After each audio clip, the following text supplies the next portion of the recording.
All right. Welcome, everyone. I am so excited to be talking to you all on Facebook Live today about how to get booked more doing virtual business in corporate, in associations. We have two amazing guests with you here. I cannot wait to introduce them. My name is Jane Atkinson. I'm the author of The Wealthy Speaker 2.0 and the founder of the Wealthy Speaker School. And I'm just so excited to talk to you all about where to find the virtual business, what things are going to be looking like in the future, how to claim your piece of the pie right now. Meridith Elliott Powell is here today. Say hi, Meridith. I know everybody can see that your name is there. Because when COVID-19 happened, Meridith, you didn't curl up in a little ball. You saw the fire and you ran towards it. That was an amazing response that you had to COVID-19. Yeah, I wonder, I don't know. I'm somebody who tends to move before she thinks. And this happened to be one of those times in my life when it paid off. It paid off heavily. Exactly. Now, Kris Young, she is my go-to person on the inner workings of events. She's a longtime bureau production company person. She's probably been involved in the planning of, wouldn't you say, thousands of events, Kris? I never had the courage to count them all. It's a bunch. Well, I think most people would be very surprised to find out that corporate budgets for an entire event are probably a little bit higher than what they might think. Pre-COVID, what would you say your highest corporate budget might have been? For speakers and entertainment. For speakers and entertainment, correct. Well, pre-COVID, there were some pretty big ones. So I feel shy about this because they aren't quite there anymore. So I think the highest one was probably $850. That's 800,000. Yeah. Okay, so $850,000 for both speakers and entertainers. Yes. And we know that entertainers charge. Like, talk about a band. What might a I mean, I would say that probably 80% of that budget was for entertainment. Yeah, gotcha. So, on the low end for that same client, it was around $250 to $350, and on the high end, it was up near $750,000. Okay, and that's their fee only. Yeah, production and writer would have been on top of that for a live event. Totally separate. So just to give us some context of what we were working with, and it's really the Wild West out there. I want to, if you're tuning in on Facebook, would you let us know you're here, where are you tuning in from? And just give us a little shout out so that we know that we're actually live out on Facebook. Right? Hello, Facebook. Hello, Facebook. It is the Wild West of business right now. And so we don't really know. I think clients are trying to figure out their budget right now as well. Are they not, Kris? Oh, yeah. I think, well, it's just education in general, I think, about this whole virtual movement. Many of them, I think, are kind of expecting it to cost very little and not really knowing what they're going to get, and they try, and things maybe don't go as well as planned, and then they look around and go, oh, I could see there are ways to do this better, and so then maybe the food and beverage budget gets allocated towards the next virtual event, and they're using maybe a hosted private platform instead of a Zoom, and higher quality production to uphold their brand, that kind of thing. So it's just an evolution and an education process, and I think budgets will follow that same kind of trail. I love it. I love it. Now, Meridith, okay, let's talk about you running towards this fire. What were some of the first things that you did when COVID-19 came? Okay, so all of a sudden your calendar is wiped out. And was a lot of it postponed, or was it just canceled? I remember it so well. I was supposed to be on stage March the 11th in Austin, Texas for Coldwell Banker, and it went virtual. And it went virtual in a matter of 48 hours. And I thought, well, this is silly. This is stupid. This is a nothing type of thing. And within about 5 days, my entire calendar was gone. It was postponed, a lot of it, but postponed indefinitely. Nobody could tell me when they were going to rebook. For a couple went till June. If I have to be honest, the first thing I did was I got mad and I sat down and I felt sorry for myself. Yeah. Luckily for me, that only lasted about 48 hours. And I just thought, I'm just going to call everybody I know, everybody that I've worked for in the last 4 to 5 years. I'm going to pick up the phone. I'm going to send them an email, and I'm just going to check in, and I'm going to see how they're doing. And my questions were, tell me how you're doing. Tell me how this is impacting you and what's on fire for you right now. And I didn't do anything but listen. I was just calling to listen and say, I'm there and I'm interested. And then I did that for about 3 weeks. I mean, this is still an ongoing process. I'm still calling people. But about 2 weeks into it, I spoke with an NSA buddy of mine who's very niched into a certain market. And he had told me he had created a website where he was just filling it full of tools and resources that could help people. And I thought, oh my gosh, that is brilliant. So I went back and I listened to everything everybody had said to me. And I thought, I'll create a website and I'm going to call it Emerge Successful. And it sits at the purple bar at the top of my my main website. And now I had a reason to call people. So we're 3 weeks, 30 days into this. And while most people were just getting started, now I was in a position to sell, because I feel like it took people 30 days to go, okay, now I'll spend money. For the first 30 days, they weren't doing anything. No, but they were in shock. They were ready. And so I just started every piece of content I have right now, everything I'm using is because a customer told me about a problem or an opportunity they had, and they weren't quite sure how to solve it. And so I went back and I updated everything I had. Oh, Meridith, that's so good. Impressive. Very, very impressive.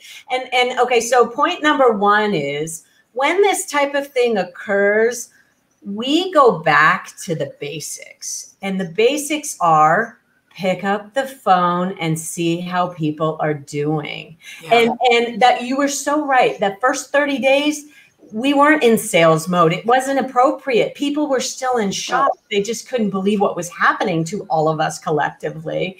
And so then once we turned the corner, it was like, okay, they recognized, hey guys, we still have a company to run now. We need to keep going. And so there you are with your purple, what did you call your report? It's called Emerge Successful. Emerge Successful. And you've laid out a plan to help them get there. So now they immediately see you as the expert who's going to help them get there.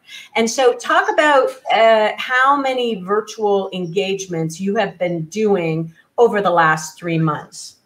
Yeah, it really started to pick up about mid-April, and I just did my pipeline this morning for you know me well, Jane and Kris. I'm so anal, it's humiliating, and so I track my calls, I track all this type of stuff, and so I was looking at my pipeline this morning, and right now through about October. For virtual, I still have a couple of lives sitting on the calendar.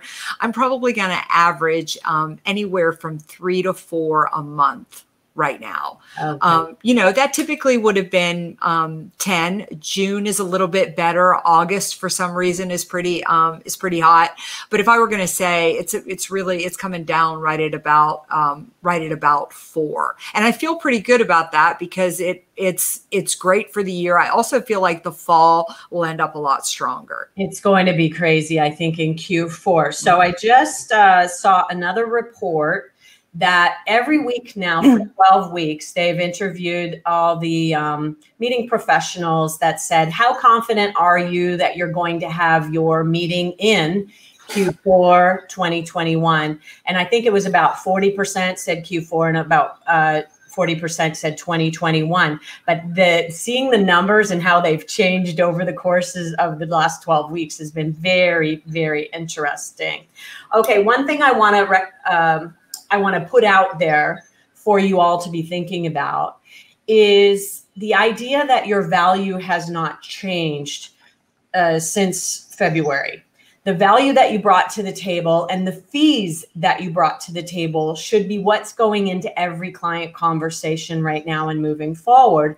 And Meridith has not discounted her fees heavily. Do you want to talk about how you have the mindset to stand tall in your fees? You know, Kris, I think you could acknowledge that clients expect a little bit off of your regular Keynote fee, do they not?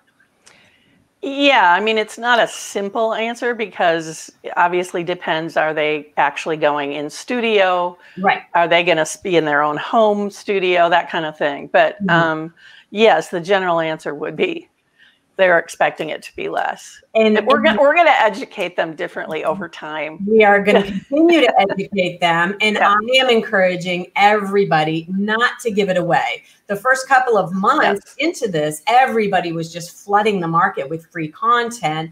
And then I think we all gathered ourselves and went, hey, wait a minute. Meridith, what did you do in terms of fees? I think you're standing tall at about maybe 60% of your fee on all virtual work. Yeah, I mean, pretty much is what, you know, a whole lot of it depends. I mean, I think Kris said it great. I mean, you know, if they want me in front of my home computer versus I'm walking into a studio and I've got 4 or 5 cameras on me, that's a whole nother, that's a whole nother ball of wax. Will they let me have the recording and use the recording as I want to, because I'm reselling things a lot. I really feel like we're in, you know, you've said it, Jane, we're in the wild, wild west. Yes. We don't, you know, we don't know. However, I started noticing that, I mean, as I said, the first month I gave everything away. I was just trying to be visible. And as a speaker, we have to strike the balance with, I have to be seen X amount of times this year in order to get on a stage as many as the 70 times I want to get on a stage next year. So I have to be visible. And so at first I was like, yes, I'll do it for anything you want me to. And then I started to see it turn. And when we started to discuss budget and I threw it out there, and I don't know why I threw 60%, as everybody said, it's 60%. So I threw it out there and I started to get that and it started to work really well. Then I started doing add-ons. If you could book me for 2, you could have me at my full fee. You know, let's throw some books in there. Maybe I'll do another webinar down. Like I just did a proposal for one the other day. We're doing this and then they're bringing me in for their annual conference next year. And we wrap that all together in my current full fee. That's exactly what I've been talking about. Our inner circle members, they were all, you know, of course, their engagements were wiped out. But I'm like, okay, people, we're keeping the deposit. And we are going to upsell it to a combo package that's going to include a live event at the end of the day, but it's going to be a couple of virtual things on the way to the live event. I want to just share my screen with you and just show you what some of the options are. In the chat box, I'd love for you all to let us know which ones of these are you doing. So we've got virtual keynotes. A keynote, and Kris, I want to get your input on this. A keynote is very different from somebody sitting at their desk talking into their webcam, is it not? Give us a little bit of a sense of the differences. They're shorter in length. Yeah, a virtual keynote, in my mind, and I think in most clients' mind, is very different from, say, a webinar, you know, where you're, or a conversation or interview where you might be sitting at your desk. Yeah. It's more energetic. It's certainly been condensed for virtual. And kind of that idea of TED Talk maybe is a good way to think about it, but with much more interaction possibilities, engagement, maybe some video, whatever's appropriate thrown in. So at the end of it, people feel like that wasn't less than. That possibly was even better than live because they felt very much involved. And the energy that has to go right through the camera lens is incredible. I know on one of the things that we did for the podcast was called Revenue Roundtable, and Kendra Hall had done a recorded presentation, 15 minutes. Kris was on this, 15 minutes that was going to go out to 30,000 people live. And so she did it, and then she collapsed because it was so much energy that required to go into the camera for 15 minutes. And then she watched it as her social media blew up as they were watching it. And I think that that is like the coolest thing. So think about a virtual keynote could be a recorded thing that you provide in. Sure. Meridith, have you had a few requests of people wanting recordings ahead of time, and then you're going to do something afterwards, like deep dive sessions or something like that?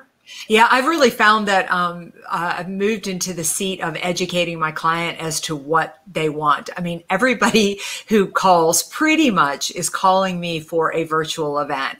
And virtual event is such a generic term. And so we walk through the process of tell me a little bit about what you've got. Tell me a little bit about what you need. And then we decide what to do from there. And so I'm doing them all kinds of ways. I've done them as relaxed as sitting right here. I've got a green screen and a studio set up in my home. I've got a studio that I go to where we record, and then I get on for live Q&A. I've got one of those next week. And then I did one just yesterday where I did a keynote. It was a 90-minute keynote, and they requested no interaction. Wow. What? Yeah. And you were in studio for that one? Or I was, your home? I was in studio for 90 minutes with That's amazing. With 3 cameras on me, and that is the one thing I could not, as much as I was trying to educate them that I feel like I'm entertaining and I feel like my content is really good, but I don't know that I want to listen to me for 90 minutes. So so at least it was really high quality, and I'm sure more engaging than you probably think it was because of that. But I'm so impressed with the fact that you start with what are they trying to accomplish? Tell me what we're doing here. Because I think that's something speakers need to learn right now. I mean, you've got to start there so that you're helping to educate them, or you bring in a partner like me and we all work on it together. Yeah. Which Kris, I end up doing that quite a bit too, in the sense that you get in there and you find, especially with a lot of associations that I've been working with, they've never ever done this before. Right. And you get in there and they don't know what they're doing. And we as speakers, it's very easy to say, if they found us first, to say, let me introduce you to somebody who can help you with this part. And I've had that happen a couple of times where they're just like, great. Now it's wonderful to hear. Now it's out of our hands. I just think we all have to be in this education process together, because you know what happens then. What is that saying about the water rises and so do the boats in it? Like, we all want to rise together, and that's only going to happen if we get everybody kind of on board with how good virtual can be. And let's say that Kris is actually doing some consulting work on the side. Kris, not only could you help speakers get set up for virtual, but you could also help clients figure out what it is that they really want their meeting to be and how that might look on virtual. Kris, by the way, everybody, works for Heroic Productions, which is all set up in Minneapolis to actually, for a speaker to step into the studio, rent the studio themselves, or have the client rent the studio at a really reasonable price. You guys have put together a really amazing pricing package on that as well, Kris. Well, for speakers, yes. I mean, clients, it's kind of an endeavor to have all our staff in there running the gear that's needed for the 3 stages. There's also a green screen alternative. But for speakers, because we see them as partners, we put together a reduced rate for half day so that they can come in and recreate virtual marketing pieces, maybe full length virtual presentations, whatever that means, somewhere between 20 minutes and apparently 90 minutes. I'm thinking in most cases more like 45. And then that can be used to sell, because sometimes that's the best way to go, pre-recorded. That's actually a transition over to talk about what we need to sell this. But let's just go ahead and answer Shirley's question here. What platforms are you using for virtual keynotes? So I know you've gone into Chuck's studio that has 3 cameras, right, Meridith? And virtual proper studio. We can give Chuck a shout out. Yeah. And so I do just want to mention, though, I want to say a little bit back on this education piece, that 90-minute keynote that I did where there was going to be no interaction because Kris grabbed it immediately and said, thank goodness it was high quality, is I took control of that. They did not ask. They said, we're fine if you sit at the desk.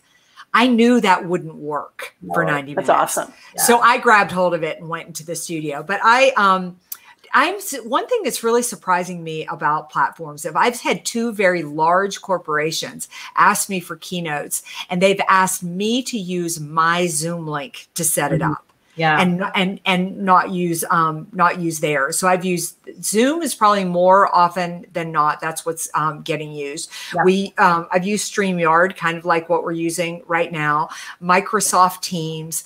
I go to webinar a tiny bit, and then the different genres that I choose for lack of a better way to put it, whether that's in studio at my desk. I will use slides if they force me to, but I still am not I still have kept like I do on Keynote. And if I do like to use the interactive pieces, I'm amazed at what Zoom will allow you to do to kind of pull somebody up on stage with you. I mean, I don't know. I just think I was the girl 3 months ago, quite frankly, who didn't even get you were supposed to look in the camera. I can't believe how far we've come in a matter of months. It's crazy. That's funny. So you've really had the education. And you know what, Kris, tell me. Way to go. We're going to talk about virtual demos, whether or not you need it or not. Really, what a client wants to know is that you've done this before. I'm going to go ahead and remove that slide. Hopefully everybody's gotten some of these ideas down. There's a lot of different ways you can go. If anybody has any specific questions about these things, please go ahead and ask them. There's when we're going out to the market, a beautifully done virtual demo definitely shows that, okay, this person is a pro. But don't you think that I had one client who had done 4 virtual events? I said, let's just put that in the marketing. They know if you've done 48 events that you're pretty good, right? Kris, don't you think that the decision makers really just want to know that you've done this before, that you know what you're doing? Oh, for sure. I think in the beginning, some of them did not think about that. Like it was just kind of an assumed, they're a speaker. Of course they can do this. Right. But now they've seen the difference. People that, really know how to do this effectively and people that don't. So yeah, it's super important. And I think if you don't have a virtual demo at this point, you're at a disadvantage. Like it's something that you pretty much need to have. So that's where we're getting to as well. I really do believe that time, if it's not here yet, that it's coming. And here, I want to share where you can all go to see Meridith's, because it really is really quality. Meridith, ElliottPowell.com. And she has a little link there that you can just click on for virtual and you're there. So take a look at her virtual demo when we're done. No. When we're finished, I have a interesting comment here from, of course, the funny June. Oh, we love June Klein. What are we doing about COVID here? Oh my goodness. Monday is my day to go. Thank goodness, June. I've cut my bangs myself like 4 times now. What are we doing? We're just doing our best, because aren't you guys able to go yet? Kris, are you able to go? You went? I went yesterday after 4 months. Let me tell you. Yeah, it was getting a little scary, but yeah, they're all open now. So I would imagine in most places they are. I don't go till next Friday, and it's been February 1st, and June. What I am doing is whitening my teeth, because I figured. So I've whitened the heck out of my teeth with just little crest strips, because I figure if people are focused on my smile and my hair, that nobody is looking at my smile and my energy. Nobody's looking at my hair. That's the honest truth. I love that question. I love it. Perfect. Okay, because we're talking about video right now, and please, if you have a question, buying wigs, LOL. Please, if you have a question, go ahead and get it ready in the chat box. I'd love to pull some questions up from all of you. Quality of performance, I think it's a continuum, don't you think, Kris? And what's okay today, people sitting at their desks like I'm doing right now, will probably change. I think we're going to see corporate with the big bucks spending money on what is going to be a virtual event. Don't you think that the quality is going to need to go up and up and up? Oh, absolutely. And I think, Meridith, I think you're way ahead of the curve. Yes. Thanks. Just going to say it again. I'm very impressed. But for instance, I've been having this conversation with a few speaker buddies here in Minneapolis. And one of them, Carrie Lorenz, said I could say her name, is coming in the studio, in our studio in July for this purpose. Because it's like, you know, of course, you're going to do a variety of things depending what the client needs, what's appropriate for the size audience, whatever.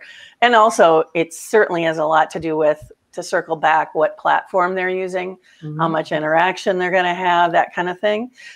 We work with a company here in town, just to touch on that a little bit, that has a hosted private platform that is really great for those higher quality, and particularly companies that care about security is of the utmost importance. Then it's good to go that direction. Otherwise, Vimeo is something that we're using, and all kinds of different things. I mean, we thought in the beginning there was going to be one answer for that. It turns out there's 100. So anyway, she's coming into the studio to basically raise the bar on her virtual, I'll call it virtual keynote, and then also marketing material. And I think as more and more people have that to offer, whether it's, you know, the pre-recorded version, which then allows them to see, I can do this for you and customize. You know, it's another trip in the studio, so it's going to affect the overall budget. But I think that the quality is going to go up. And the same thing, the reason I brought up platform again is it's the same thing.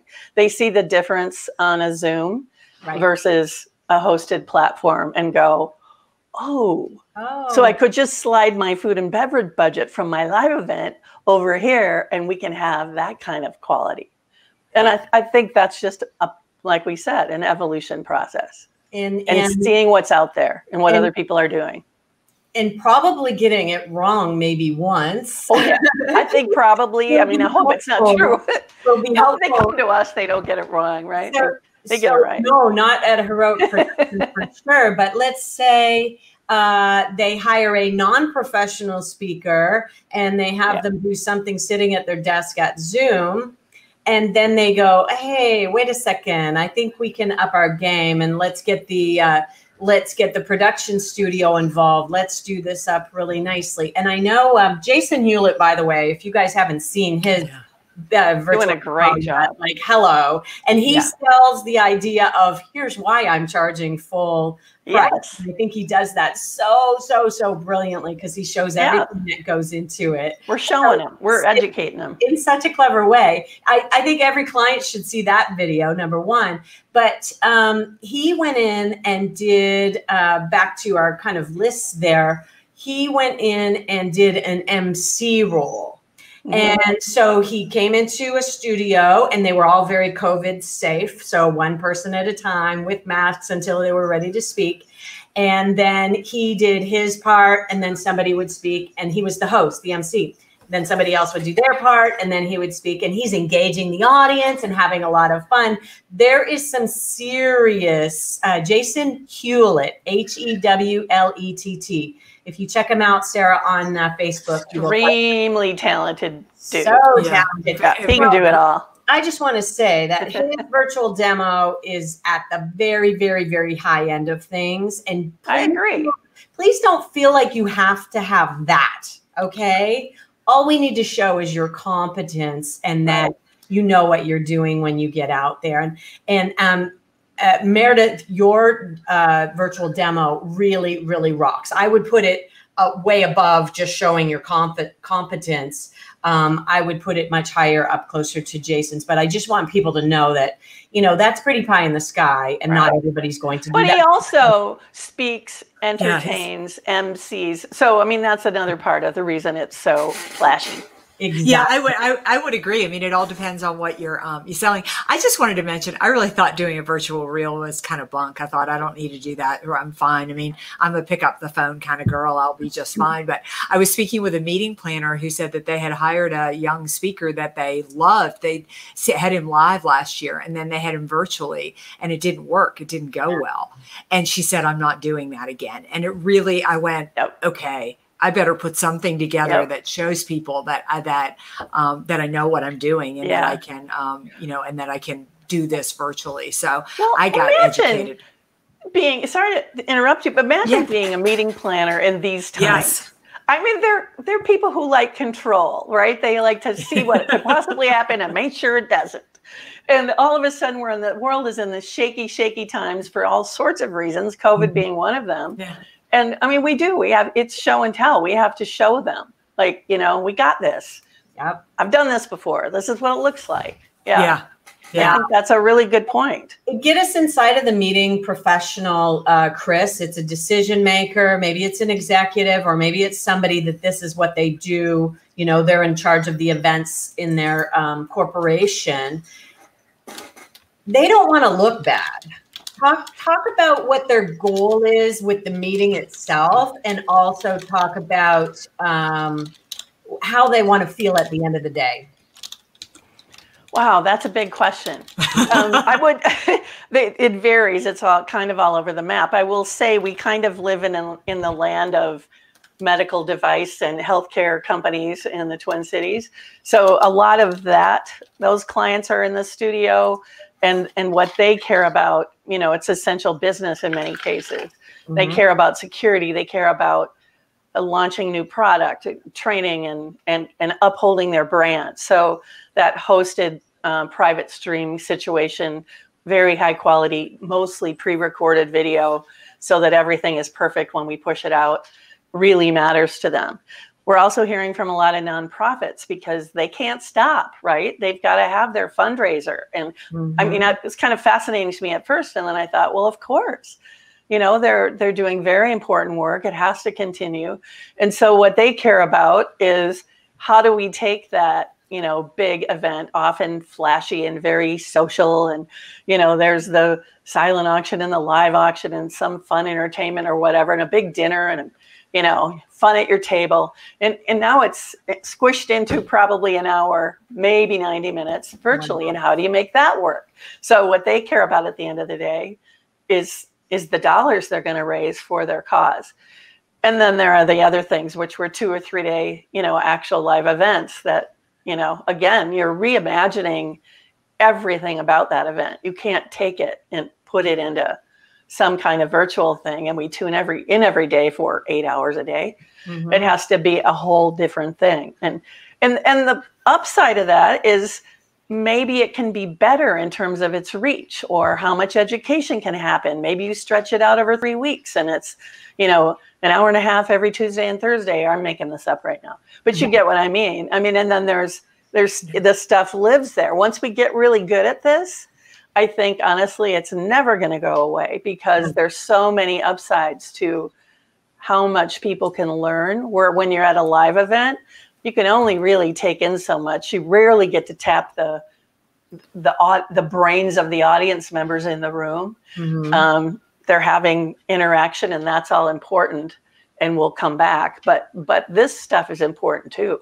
Yeah. And I think it's much more about education, whatever that means, or in the case of the fundraiser, right? It's their key purpose. They get very clear. It used to frustrate me for years that you would talk to decision makers, why are you having this event? And many times you couldn't get a real answer. And now it's like, we know exactly what we're doing. Yeah. And we need to make it happen quick. We have a goal. We have a goal, and that is, and I'm happy to hear from you that a lot of people are needing to get educated right now and get very, very clear. Okay, and the whole thing, it's like the whole meetings industry just went up in the air, and what's landing is interesting. It used to be, I think, that we as speakers were nervous that meetings would go away. But I think this period in time has told us how much we need and crave that human connection. Yes. I mean, even just hugging people outside of your regular family members, we crave that right now. So I think that meetings will never go away, and they'll recognize, but virtual is going to be added on to the mix, and that will be an augment so that people can actually start an idea and keep it going all the way to the meeting, right? Yeah, absolutely. I do need a hug, by the way. Joe was just on here. Did you see that? Oh, thanks, Joe. That's wonderful. Thanks, Joe. Virtual hug to you, sir. Okay, so let's see if anybody has any questions in the chat box. Go ahead and let us know. Is there something that you might have for Kris about, I don't know. I actually want Kris, talk about when it was regular times, how much would they spend on coffee versus how much would they spend on a speaker? I want us to understand where we are as a cog in the meeting wheel. Right. Well, I mean, it depends on the size of the event. And I often didn't pay attention to the F&B budgets, even though they were there. But they're, if it was a 300-400 person meeting, I mean, those are big budgets. And I would say that the speaker budget was often quite a bit smaller than the food and beverage budget, which, is weird. And then there's the other extreme, where it's all about people having a great time learning whatever. It's a celebration, and then their budgets were huge. But I think that the speaker budgets are going to be back where they were. I think it's going to take a little time. I think when the hybrid meeting kicks into full gear, so people who have to be face-to-face are there, and we're adding on the layer of virtual, I think those budgets are going to come back. And in the meantime, that's sometimes I just say it in my head, but I'm trying to say it out loud. It's like, you've got that money over there, that food and beverage, particularly money that you didn't use, slide it over and, put a speaker in the mix to just up the whole deal. So you have a more value to this meeting. Yeah. And I think a pro really shows. Kris wants to know your camera setup. Jonathan wants to know your camera setup, Kris. I told her it looked amazing. So that's awesome. It's actually a $70 little camera I bought online. It's sitting on a tripod because, really all you need is a good camera, a good camera position, good sound. And I have a couple of lights that are super cheap. And I happen to have a microphone right here. I got my ear pods in. That's it.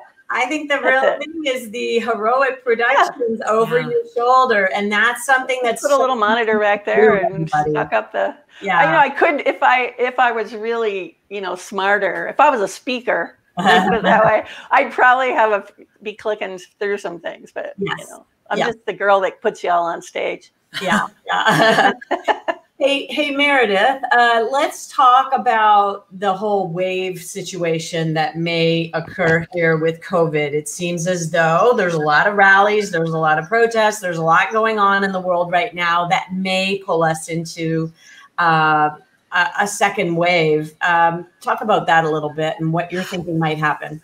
Well, kind of what I see is that I feel like what I was selling in or who was buying in April and May were really some of those frontline hot markets that Kris was talking about. These were the people that COVID had impacted them in a way that they were busy as heck and they didn't have the training, the tools, or anything.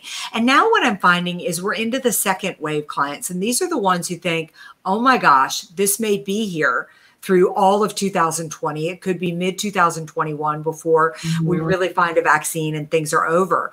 And so I'm finding that it's with the possible second wave of COVID, I'm getting the possible second wave of clients that need help, that it's almost like the secondary industries are starting to come to the forefront. Like I've got a huge construction company, international, that I'm getting ready to do a few programs for.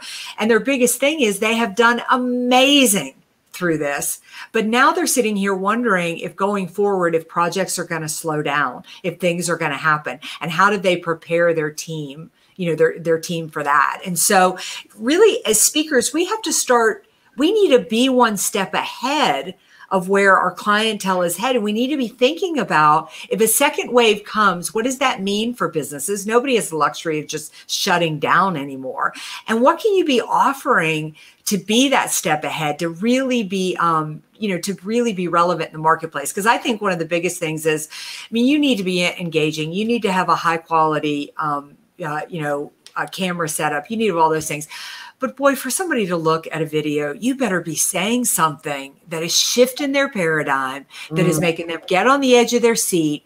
And it's just fueled with that little bit of hope that says, okay, if I do that, I'll get through this. And so we have to be so much more mindful of our content. Yes. So Amen. Amen. So much so. So you mentioned construction industry. Let's talk about some industries that are really looking for help right now. What would be some other industries? And Kris, you might have been having some conversations with people that might want to book the studio. What are some industries, ladies, that are booking? One that I'm seeing come back really hot right now is, now that the financial institutions have gotten out from under the PPP somewhat, now they're looking to, I've gotten 3 calls in the last 3 weeks for the fact that they need to know, they have all these new customers. They don't have employees trained at the level they need to have them trained. They don't have employees trained to really take advantage of these loans they've just made. Now they can go deep and wide and do more with these customers. How do they take advantage with the strange blessing they've been given with this? And so that's one for me. Kris, I'll punt to you, and then I got a couple more. Okay. Yeah, I think for us, it has been a lot of the medical healthcare world has been huge. Nonprofits, lots and lots of nonprofits, associations, and sort of the education world, which I'm finding interesting. Those people had to shift those kids to virtual like in a minute. Yeah. And now they're talking about, what's coming up next. And I don't know why. Those are kind of the main ones so far. But it's the organizations that have had to be nimble. But I like that you mentioned that second wave, Meridith. So the early adopters were your first wave of clients, but the people who are going, hey, wait a second, we need help, are the second wave of clients. I was gonna add that I found with the restaurant associations are starting to come back around to me. I've done a lot of work in that field. They were very dormant for the first couple of months, but now they've, the dust has settled a tiny bit, in the sense that a lot have dropped off, and now these associations are back, and they're getting back up on their feet and realize that that they need the investment to do that. And coming right behind that is the hotels. I talk about thriving in uncertainty. So those markets are good markets for me, because you've got to teach people that their whole world blew up. Now, how do you make your whole world work for you now that it's blown up? I guess I want anybody listening to this is, if you shift your own mindset, there's so much opportunity in any market out there, because it's always the 80-20 rule. 80% of probably an industry is going to be negative. They don't want to do this. They don't want to spend the money. And then there's 20% that is cream of the crop, no matter how decimated the industry is.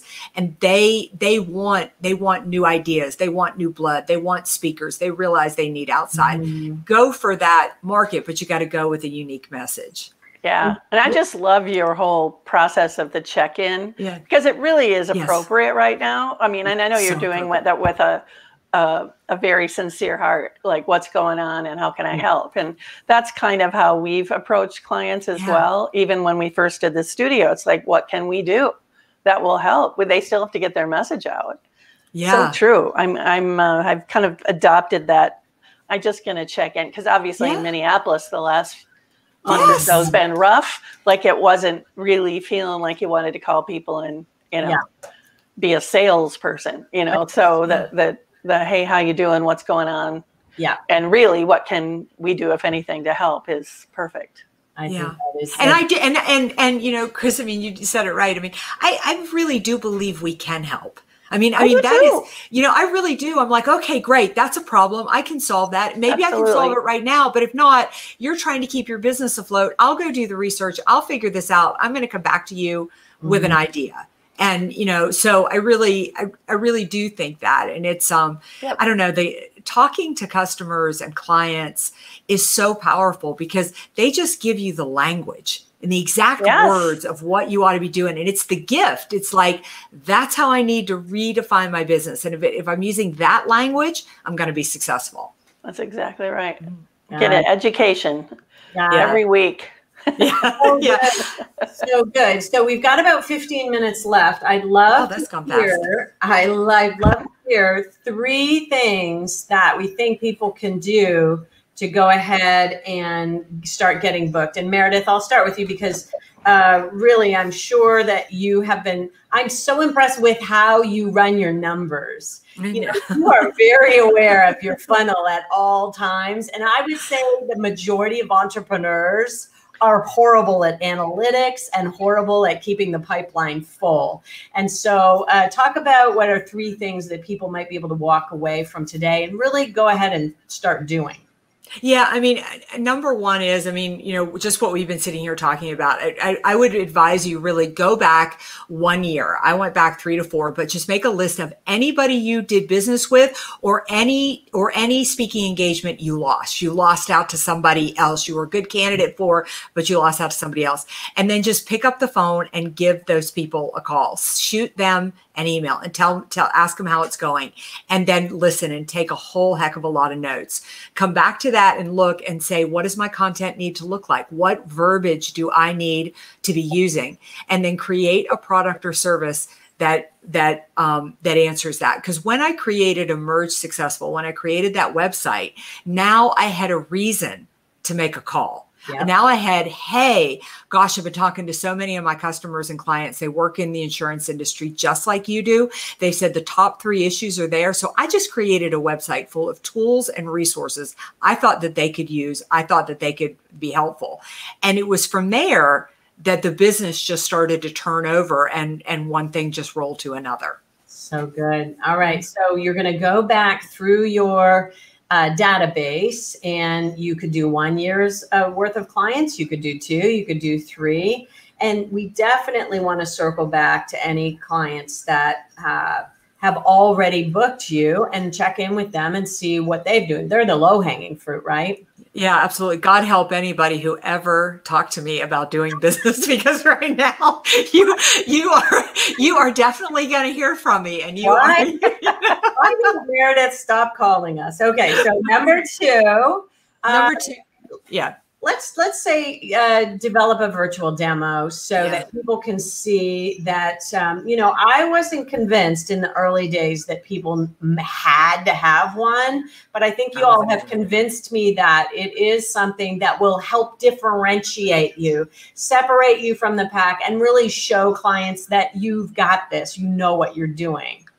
Yeah. And I think, Kris, you can speak to this better than I do, but I know when I put mine together, just because I had a meeting planner tell me what she needed and what didn't work, I tried to make my virtual reel to solve my meeting planner's problems. It definitely showcases me speaking, but what I'm talking about is exactly what meeting planners told me they were worried about, of putting a keynoter into a virtual presentation.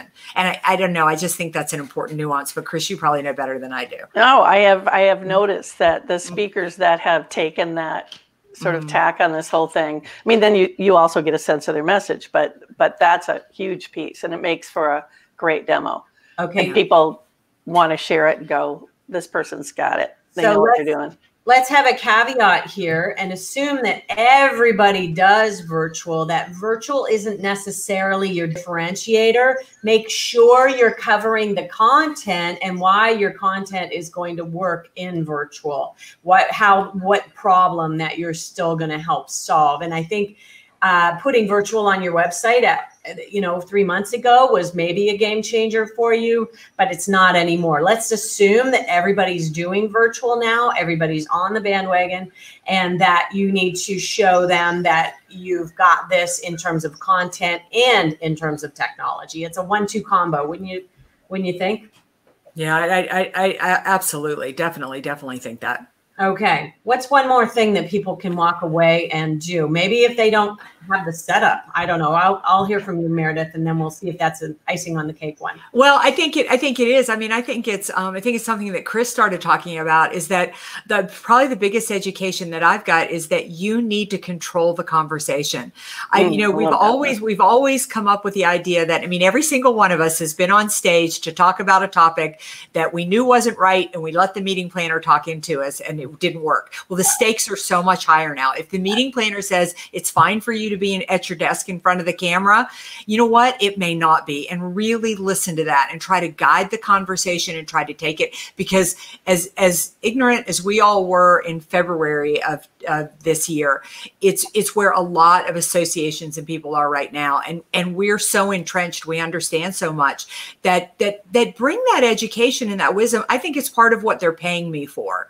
And trying to help them get there. Yes, and we've seen more than most of them. Yeah. We have more experience, which is weird, because what has this been, all of 10, 12 weeks? I know. It's like, has it been 7 years, or has it been 10 weeks? I can't tell anymore. We've got an MBA. I love that. I love that. Control the conversation. I think that's a huge learning of this podcast. Really be there to help be a partner with your client to say, okay, I've got these parts covered. Here are our options. We can do this. We can do this. We can do this. We can do this.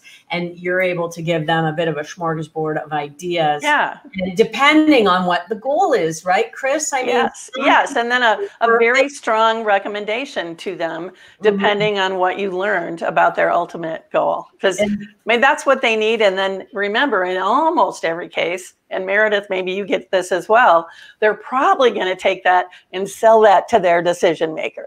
You're not just talking them through it, you're educating them in a way that they can then, they've actually learned it and can share it, or putting something in their hands, which is the other good reason for the virtual demo.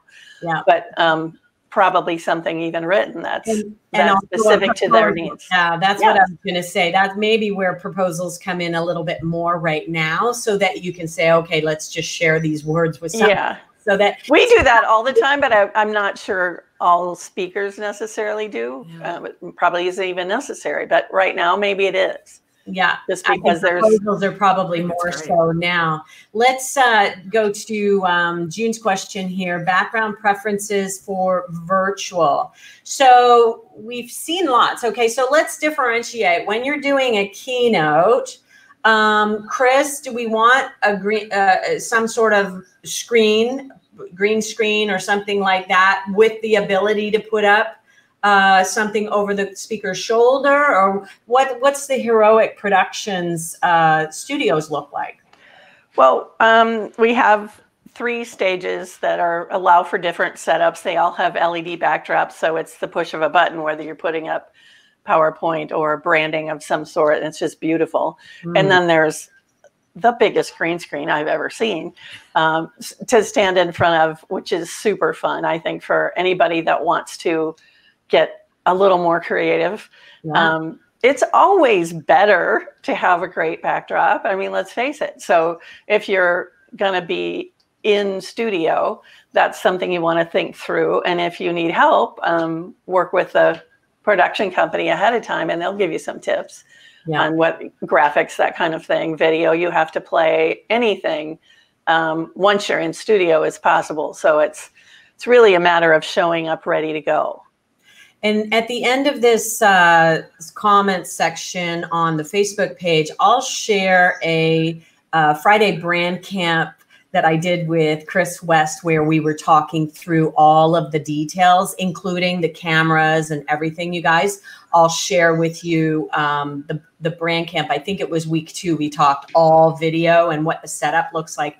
And a few of my clients have hired Chris for, I think it was like a $97 consult that he was doing to help speakers get set up.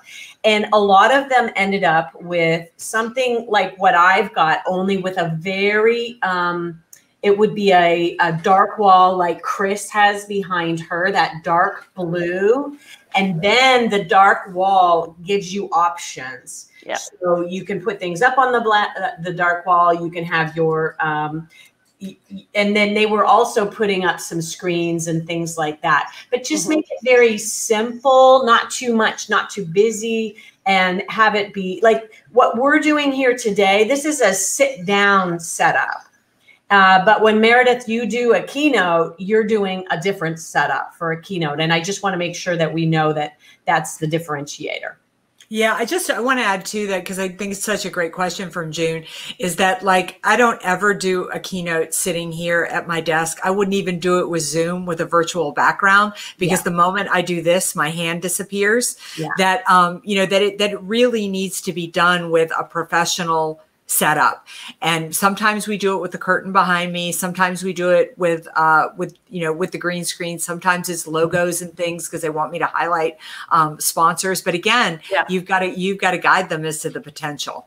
Yeah. And let's put a shout out in for Chuck Gallagher's studio. Is in what city is that in, Meridith? He's in Greenville, South Carolina. Greenville. Okay. And I know I mean, just I tell you, working like Kris's studio, working with a production company, it just takes so much of the hassle out of it. I've got, you know, I had 4 young guys running cameras for me yesterday. That's never a bad thing. Never a bad thing, right? Never, ever, ever. And the, you know, and they're all of the age when they actually know that those things happen. But I tell you, as a professional speaker, right in the middle of it, this was one where they wanted no interaction, but because I was presenting a couple of tools, they wanted those tools presented on a PowerPoint slide.